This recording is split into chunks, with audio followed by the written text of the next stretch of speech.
In this unit, we're going to be adding some finishing touches, such as making the game playable by slowing down the game speed and adding sounds. For today's lesson, go ahead and go to replit.com and create a new REPL and name it PGD15 Game Speed. While testing the game, you may have noticed that the enemies move a little fast. If not, then that's okay, as different machines will see different results at this point. Since all the sprites move once per frame, they can move hundreds of times each second. See, the number of frames handled each second is called the frame rate. And getting this right is the difference between a playable game and a forgettable one. Fortunately, the module time contains a clock, which is designed exactly for this purpose. Our first step is to create a new clock before the game loop begins. The second line calls tick to inform PyGame that the program has reached the end of the frame. The argument passed to tick establishes the desired frame rate, which is the number of milliseconds each frame should take. Here, we've set the frame rate at 30 milliseconds.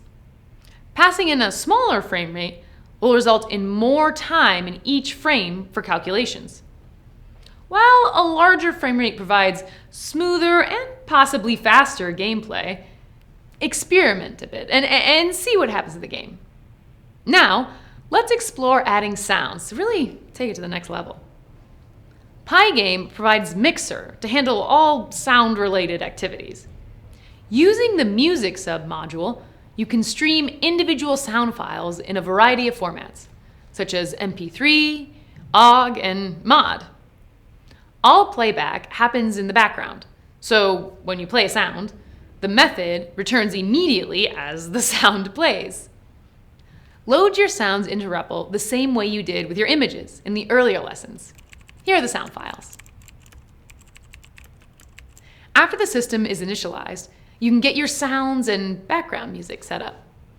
The first 2 lines of code load a background sound clip and begin playing it. You can tell the sound clip to loop, and therefore never end, by setting the named parameters loops equals -1. The next 3 lines of code load 3 sounds you'll use for various sound effects. The first 2 are rising and falling sounds, which are played when the player moves up or down. The last is the sound used whenever there is a collision. You can add other sounds as well, such as a sound for whenever an enemy is created, or a final sound for when the game ends. Here's the complete code to add to your REPL. Run your code. What happened? Go ahead and add other sounds to your game and personalize it. I'll see you in the next lesson.